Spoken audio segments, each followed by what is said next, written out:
Então, nós vamos passar a palavra agora aqui aos nossos anfitriões, né? Na pessoa do Dr. Gerson dos Santos Sica, e reitero os agradecimentos, né, pela acolhida, e enfim, passa a palavra e guardamos aí também pela sua contribuição. Gostaria de agradecer ao convite que a professora Daniela gentilmente nos fez a participar desse evento, e na pessoa da professora Daniela também cumprimento a todos da mesa, cumprimento a todos os presentes hoje aqui. Para nós é uma imensa satisfação receber essa mesa do Congresso Brasileiro de Direito Urbanístico. E no Congresso de Fortaleza, onde surgiu esse contato, porque nós tivemos um trabalho aqui no Tribunal de Contas de Santa Catarina, justamente porque havia uma preocupação em relação ao controle baseado no artigo 40, parágrafo 1º do Estatuto das Cidades.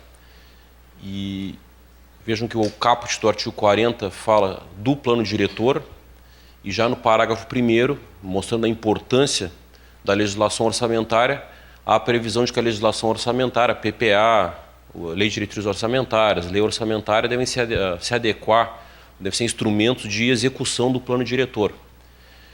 E os tribunais de contas, eles têm um papel fundamental, e até pode-se dizer protagonista, no controle orçamentário, financeiro. E por isso nós tínhamos muito essa preocupação de como potencializar a aplicação desse artigo. Nós tivemos um case aqui, que foi o caso de São José, e eu fui relator das contas do município de São José, aqui vizinho, em 2015, das contas do prefeito, e nós pegamos o período de elaboração do novo plano diretor. Então nós acompanhamos o processo de discussão, de elaboração desse plano, os estudos técnicos, reuniões comunitárias, e levamos para dentro do parecer prévio das contas de 2015 as nossas considerações sobre esse processo. E disso saiu ao final uma recomendação à Prefeitura de São José, para que quando aprovado o plano diretor, para que se desse então consecução ao artigo 40, parágrafo 1º do Estatuto das Cidades, ou seja, que a legislação orçamentária passasse então a estar vinculada ou tivesse seus olhos no plano diretor. Porque esse é um problema muito grave que nós temos no Brasil em matéria de planejamento de política pública, é que se nós não tivermos uma vinculação clara com a legislação orçamentária, os planos viram declarações de intenção. Porque 40% ou hoje mais do PIB do país, ele passa por dentro do poder público. E o instrumento de execução dessa despesa pública, o ponto de partida é o orçamento. Se não está no orçamento, então o plano simplesmente não existe. É a grande preocupação que hoje nós temos com o Plano Nacional de Educação, por exemplo. Eles devem estar dentro dos orçamentos e a execução orçamentária então se viabiliza a partir, ou a execução do plano se viabiliza no momento em que o plano está dentro do orçamento e a execução orçamentária então se viabiliza com os instrumentos legais previstos. Hoje é um dia muito feliz para nós, porque recebemos a todos aqui, mas também um dia muito triste, né, para o país. Nós tivemos ontem uma tragédia horrível, a tragédia de Janaúba, né? Era até o momento, eram 6 crianças falecidas, uma professora. Vejo que nós temos mais de 8 milhões de crianças na educação infantil, né, mais de 17 mil escolas, e a sociedade brasileira tem uma obrigação de fazer com que todas as crianças voltem com segurança, né? E hoje, quando isso acontece, é uma derrota para todos nós. Infelizmente, nós temos um país onde crianças, às vezes, não voltam em segurança para casa, pessoas não voltam em segurança quando utilizam o transporte público. Nós temos um país que vai, em breve, ter 90% da sua população morando em zona urbana, que se trava, hoje é o grande espaço de disputa de poder na sociedade. Os orçamentos públicos, eles acabam se direcionando quase que totalmente, então, para ações no espaço urbano, e havia e tudo isso mostra que nós temos, então, uma tragédia ocorrendo nas cidades em vários sentidos, não precisa ir longe, né? Vejam a disputa do tráfico na Rocinha, e áreas que estão totalmente alijadas da atuação do poder público. Então, os tribunais de contas, além da questão que em tese seria formal, em relação aos orçamentos, muito mais nós temos uma questão de efetiva disputa de poder, porque a alocação de recursos é uma disputa de poder. Eu decidir para onde vai o dinheiro determina uma sociedade, em grande parte, uma sociedade mais igual ou menos desigual. O Brasil, se ele é o país mais desigual do mundo, um dos grandes instrumentos disso é porque o dinheiro público arrecadado de cada um de nós, ele vai para o cofre público e tem pessoas que determinam o direcionamento desse recurso para reproduzir essa desigualdade. E aí essa é uma mensagem que eu queria colocar já à partida, já podemos passar. E eu queria explicar então onde é que o Tribunal de Contas entra dentro desse contexto, onde é que nós podemos atuar para reduzir essa desigualdade, para garantir a aplicação da lei e para minimizar essas tragédias que ocorrem todos os dias no nosso país. Eu vou começar explicando por que o Tribunal de Contas entende como importante atuar nessa matéria de planificação, plano diretor, planos setoriais, e vejam que a legislação, a Constituição Federal e a Constituição Estadual, aqui eu cito a estadual, estabelece que o controle externo está a cargo do Poder Legislativo. Então, o controle, a fiscalização contábil, financeira, orçamentária e patrimonial estão a cargo do Poder Legislativo, auxiliado pelo Tribunal de Contas. Pode passar para a próxima? Isso dá uma falsa impressão de que os tribunais de contas são órgãos meramente auxiliares do Poder Legislativo. Essa é uma compreensão ultrapassada e incorreta, porque na verdade os tribunais de contas eles são órgãos autônomos e eles auxiliam o Poder Legislativo especificamente em 2 pontos. Quando ele faz o parecer prévio sobre as contas anuais dos governadores, do presidente da República e dos prefeitos, e aí remete ao Poder Legislativo, que é quem vai julgar as contas, e naquelas auditorias que são solicitadas pela Assembleia, e aí, ao informar a Assembleia do resultado daquelas auditorias, ele está auxiliando. Agora, os tribunais de contas eles possuem competências sancionatórias, de realização de auditorias por iniciativa própria, então não podemos dizer que o Tribunal de Contas ele é meramente auxiliar.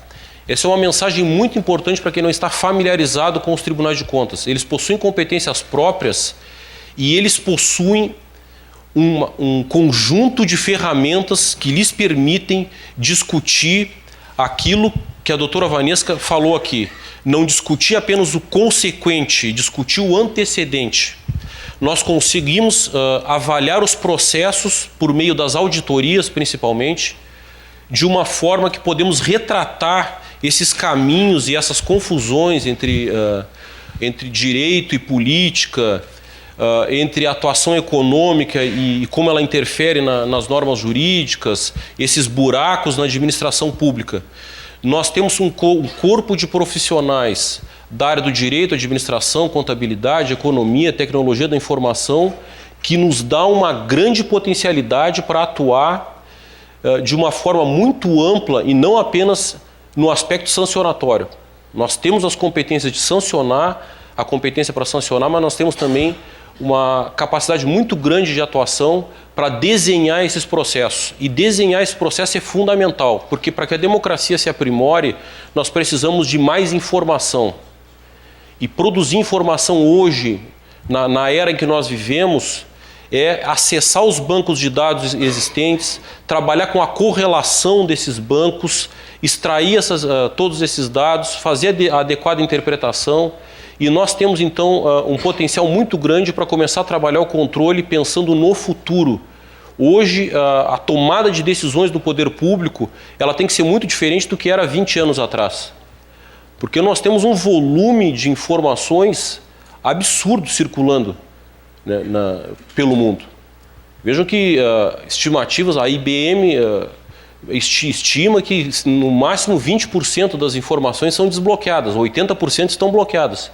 E o foco da IBM hoje é trabalhar, na sua percepção de mercado, em desbloquear esses 80%, porque eles entendem que quanto mais as empresas tiverem acesso a 80% desbloqueado, mais elas vão ter informação, vão conseguir produzir informação para influenciar na tomada de decisão do consumidor. Então o poder público ele também tem que pensar dessa forma. Cada vez tem mais informações e tomar suas decisões a partir disso aí. E é nisso que o Tribunal de Contas entra em grande parte para pensar o controle a partir dessa perspectiva. Senão a gente vai ficar para trás. A gente, como administração pública como um todo. Eu aqui falo do artigo 59, conjugando com a Constituição Federal, para dar uma ideia das competências do Tribunal de Contas. E aí eu falo que o Tribunal auxilia o Legislativo quando ele aprecia contas prestadas anualmente pelo governador do Estado e pelos prefeitos. Ele emite um parecer prévio, e esse parecer prévio é uma análise global da gestão, se cumpriu os limites mínimos em educação e saúde, se observou as regras do Fundeb, se obteve equilíbrio orçamentário e financeiro. Nós aqui verificamos se os conselhos municipais estão funcionando. Tudo isso vai para o parecer prévio, que é um retrato da administração pública, municipal, estadual e federal. Isso é um instrumento muito poderoso em cada município, que infelizmente ainda é pouco utilizado. Muitas câmaras nem votam esses pareceres, mas independentemente de votar ou não, qualquer conselho, qualquer cidadão, o disponível na internet, hoje ele consegue de uma forma muito clara ler esse parecer prévio e entender o retrato da administração pública dele. Ele consegue identificar se o gestor nos grandes números foi responsável ou não. Então, esses dados existem, estão na internet, são de fácil acesso. E é um grande ponto de partida para entender a administração pública. Nós também julgamos contas dos administradores aqui enquanto gestores públicos. Então, verificando a legalidade dos atos que são praticados. Isso tem muito impacto também na área urbanística, porque nós podemos fazer auditorias, podemos, dentro de processos de contas, verificar atos relacionados a essa matéria. Podemos apurar denúncias. São muito raras denúncias que chegam aqui discutindo questões relacionadas ao direito urbanístico. Nós temos um potencial enorme para provocar o Tribunal de Contas. Vejo que o Tribunal de Contas, ele pela sua dinâmica, sua organização, ele consegue tomar decisões, em geral, mais rápidas que o Poder Judiciário, porque nós não temos toda essa estrutura de hierarquia toda que pode chegar até o Supremo Tribunal Federal. Aqui nós temos basicamente um órgão só de julgamento. Nós temos o poder de expedir cautelares, então podemos ter decisões muito rápidas aqui. Vejam que eu vou dar casos concretos depois de atuação rápida do tribunal, e enxergar a utilização desses instrumentos é fundamental. Para nós, enquanto órgão de controle, é essencial que quem esteja lá dentro das disputas traga os problemas para dentro do tribunal, para que nós podemos então dar as respostas adequadas, seja julgando procedente ou improcedente, mas avaliando a questão. Podemos realizar inspeções e auditorias. Nós temos um planejamento do nosso trabalho todo ano, e nós então fazemos um levantamento das áreas onde devemos atuar, e a utilização de dados é fundamental para isso, para fazer matrizes de risco. O trabalho do Plano Diretor de São José nos chamou muito a atenção, porque o conjunto de dados que é obtido num processo desses nos permite identificar as demandas, a percepção do cidadão sobre a política pública. Eu fiquei impressionado com o nível de detalhamento. Dentro de um bairro é possível verificar onde a população tem uma percepção melhor da prestação de serviço público de saúde, de educação. A gente pode, de posse desses dados, planejar nossas auditorias e inspeções para atuar onde o cidadão está enxergando o problema. Então veja que aí temos uma mão dupla. Nós podemos, recebemos informações, mas também, e damos as respostas, mas também podemos nos beneficiar dessas informações para planejar nossas auditorias. E podemos aplicar sanções. Eu peguei só as competências aqui que são mais diretamente relacionadas, importantes, não são todas, temos outras competências. Aplicar sanções aos responsáveis por irregularidades. Temos também competência de sancionar, aplicar multa, determinar ressarcimento ao erário. Tudo isso está dentro das nossas competências. E aí eu volto ao artigo 40, parágrafo 1º. Esse é o ponto-chave para a atuação dos tribunais de contas. O plano diretor, o instrumento básico da política de desenvolvimento e expansão urbana. E o plano diretor é parte integrante do processo de planejamento municipal, devendo o plano plurianual, as diretrizes orçamentárias e o orçamento anual incorporar as diretrizes e prioridades nele contidas. Essa é uma grande preocupação que nos tomou quando nós começamos a analisar o caso de São José, porque nós analisamos a legislação orçamentária todos os anos, mas como verificar se ela está adequada ao plano diretor? A política urbana está sendo, de fato, respeitada pelo poder público? Quando ele vai decidir por uma obra, ele leva em consideração o plano diretor. E isso também, essa preocupação até começou antes, porque há muitas dúvidas. Quando vai se decidir por fazer uma UPA ou por fazer uma escola, está sendo levado em consideração a localização daquela escola, daquela UPA, a demanda que vai ter para aquilo ali, ou o gestor às vezes constrói uma escola porque ele acha que naquele lugar ela vai aparecer melhor. A questão do tráfego, que aqui em Florianópolis tem um problema seríssimo, né? O segundo maior movimento pendular do Brasil são as pontes. Só perde ali para o movimento pendular entre São Paulo e Guarulhos. Já 5 minutos. Então, essa preocupação toda surgiu e nos levou então ao artigo 40, parágrafo 1º. Pode passar?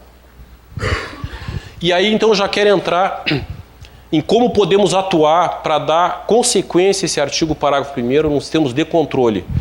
Nas contas anuais, aquelas que nós fazemos a análise do balanço que é remetido pelo prefeito, nós temos potencialidades muito grandes.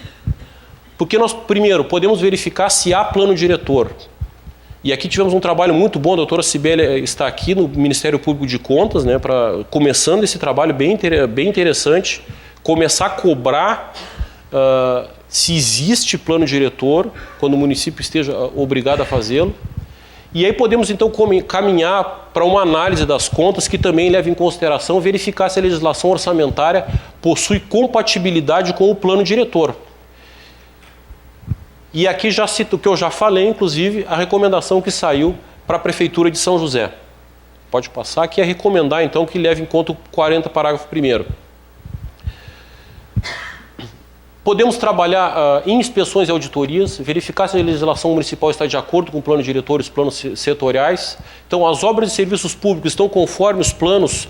Quando vai pensar uma obra de mobilidade urbana, ela está dentro do contexto do plano diretor, do plano de mobilidade urbana? Ela de fato vai trazer benefício ou é uma decisão do gestor daquele governo?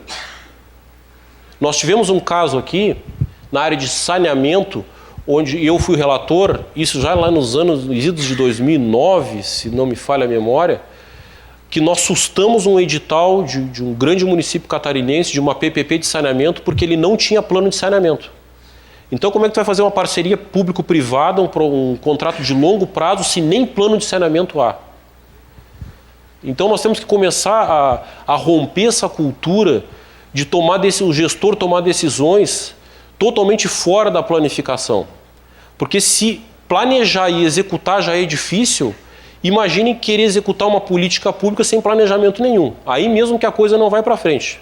Aí nós temos cidades sem calçadas, como Florianópolis, tem calçadas muito estreitas, quem anda aqui viu, né, por uma formação histórica. Cidades sem arborização urbana. Nós temos problemas de regiões metropolitanas, onde 98% da população de algumas cidades tem que se deslocar para a cidade polo e vivem um caos todo dia, perdem 4, 5 horas no trânsito, e problemas que remontam a décadas já de planejamento urbano. Tudo isso porque nós não investimos em planejamento e pensar o futuro, em políticas de Estado. Pode passar? Vou dar alguns exemplos de atuação de tribunais. O Tribunal de Contas de São Paulo tem o manual básico do plano plurianual, e vejo que esse ano agora estão sendo aprovados os planos plurianuais para os próximos 4 anos dos municípios. Então, quem atua nos municípios pode acompanhar isso aí. Em São Paulo temos o manual básico do plano plurianual, que fala da necessidade de observância do artigo 40, parágrafo 1º do Estatuto das Cidades. Então temos que começar a cobrar. E nesse ano, em julho de 2017, o Tribunal de Contas de Pernambuco também orientou os municípios a estruturar os planos plurianuais a partir do plano de governo, bem como do plano diretor do município. Então, todo investimento do município tem que estar dentro do contexto da sua planificação. Isso tem que ser cobrado, porque senão daqui a pouco nós vamos ter 90%, como eu falei, da população nas zonas urbanas. Temos já metrópoles que estão se inviabilizando e todos os problemas de violência, de pobreza, de dificuldade de execução de políticas públicas básicas para atender o cidadão passam em grande parte por essa disputa de espaço que se dá dentro dessas grandes regiões. Então nós temos que começar a atuar fortemente nessa cobrança do planejamento e execução. Pode passar? E aí que eu vou dar uns exemplos, um exemplo concreto do que aconteceu aqui em Florianópolis. nós tivemos uma auditoria operacional, e voltando aqui, por que é importante a gente tratar, por que nós temos esse ferramental, então, para analisar processos, o antecedente não o consequente. As auditorias operacionais, elas permitem avaliar a gestão pública e oferecer ou apontar possíveis soluções e determinar o gestor que corrija as ações da sua gestão. E aí, entrando bem que a doutora Vanessa falou, a questão dos buracos negros, servidores que só eles conhecem o processo. Em Florianópolis nós verificamos problemas que nós tínhamos que determinar procedimentos básicos, atender a ordem cronológica de processo de licenciamento, exigir estudo de impacto de vizinhança nos termos da lei, divulgar processo de licenciamento no site para acabar com a cultura do segredo em matéria de licenciamento, de preferência de maneira que a pessoa possa exportar os dados e fazer o cruzamento que entenda necessário, uniformizar procedimentos. E também detectou-se a aprovação de projetos sem pareceres técnicos ou pareceres contrários. Verificamos casos de processos que entravam em um dia e eram aprovados em outro no final da gestão e sem pareceres técnicos ou sem análise nenhuma. Isso tudo foi objeto, inclusive, de objeto de uma auditoria e também foi encaminhado ao Ministério Público Estadual para que possa atuar no âmbito da sua competência. Então, já concluindo aqui esses casos, e já meu tempo já deve ter passado, encerrando, agradecer aqui a possibilidade de expor esse tema e mostrar que, de fato, os tribunais de contas eles têm competências que permitem a gente fazer esse diálogo com a sociedade civil e de fato, então, conseguir avançar no controle das políticas públicas como um todo, especialmente na área do direito urbanístico. Muito obrigado.